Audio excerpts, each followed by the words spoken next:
Quando falamos de verminose, de controle de verminose, é necessário ter cuidado com as resistências, né, que nós temos a muitos produtos.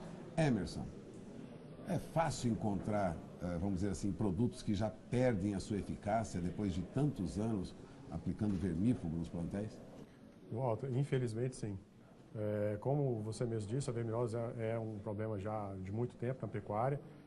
E infelizmente, como ele às vezes ele é ou esquecido ou relegado a um plano um pouco menor no controle estratégico e no pensamento do manejo da propriedade, muitos produtores passam a utilizar o produto no momento errado ou na forma errada, o que leva à seleção de cepas resistentes.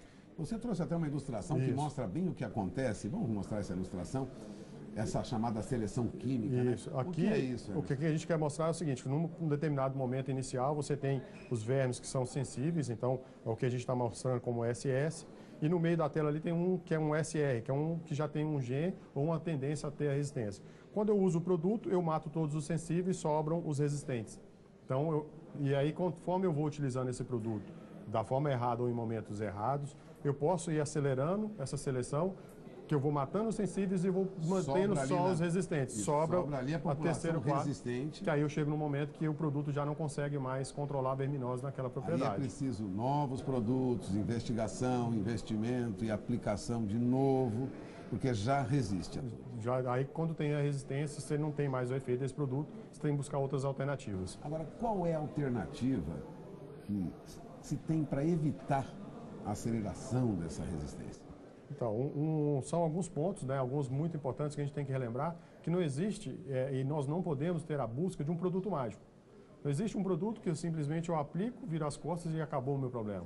Né? Esse produto ele tem que ser colocado dentro de um contexto e nós temos que identificar também a questão do ambiente, as fases dos animais. Não é necessário aplicar vermífugo em todos os animais da propriedade. Eu tenho alguns determinados momentos que são mais importantes, o período do ano, o tipo da pastagem. Então, quando eu junto tudo isso e faço um controle estratégico, eu busco essa questão de poder evitar a geração de cepas resistentes.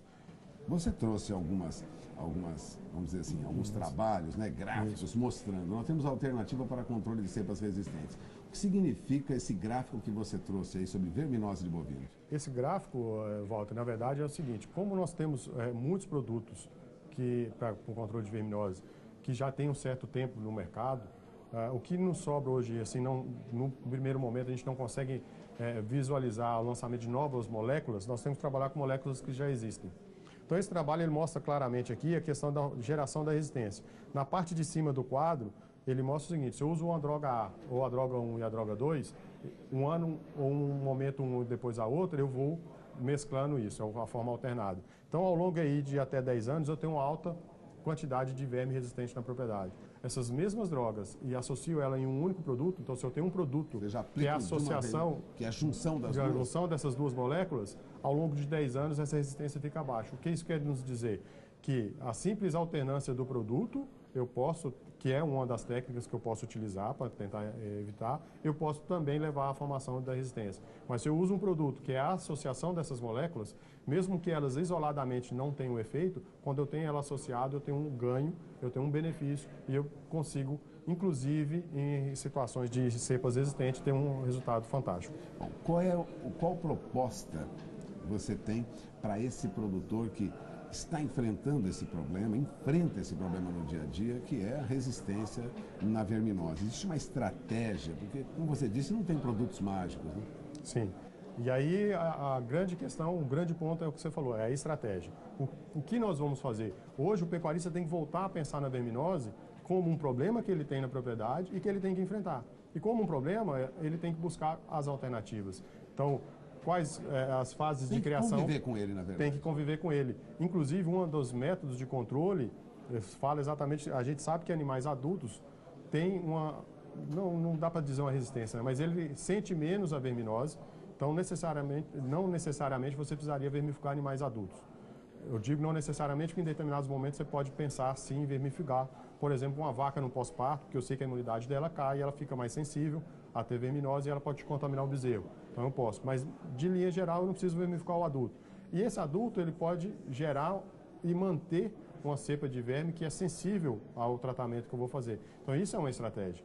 Então, eu tenho que pensar no momento quais produtos eu vou utilizar e, para isso, a gente também tem que fazer alguns testes, como o OPG, que é fazer a avaliação da carga de verminose que eu tenho no plantel, e, inclusive, a gente pode repetir isso e determinar qual produto que é esse tem um resultado melhor. Acompanhamento, na verdade. Eu posso acompanhar e aí eu tenho um melhor controle da verminose na propriedade, utilizando esses produtos, por exemplo, que tem a associação de moléculas, que aí eu vou ter um resultado melhor.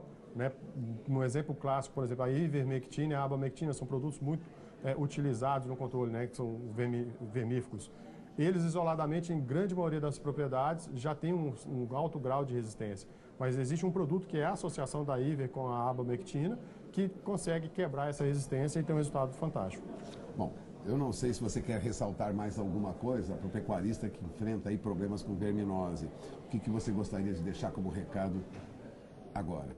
Tem até uma imagem, não sei se dá para a gente colocar, que mostra os benefícios que você tem quando você faz o controle da verminose. Você tem uma série de ganhos, né, que para o pecuarista o que ele mais vê, ganho de peso. Por quê? Como a verminose me tira alimento do animal, ele vai ganhar menos peso ou vai produzir menos leite. Então isso em benefício vem nisso. Mas a gente tem que lembrar também, por exemplo, quem trabalha com cria. Se eu faço um bom controle de verminose, as minhas novilhas chegam ao peso de inseminação mais rápido. Então, eu tenho uma série de ganhos no controle da verminose e, por isso, a gente tem que enxergar ele como um problema importante e que tem que, sim, buscar estratégias do seu controle. Bom, você acaba de ouvir o Emerson Botelho, ele é gerente de produtos da MSD Saúde Animal. É preciso controlar a verminose e há vantagens mesmo em ter, vamos dizer assim, acompanhamento rigoroso e estratégias para controlar a verminose no rebanho, é isso? Correto. Nós temos grandes ganhos e a gente tem que pensar sempre nisso. Bom, agradeço mais uma vez a presença do Emerson aqui conosco. Vamos encerrando essa entrevista. Voltamos ao programa.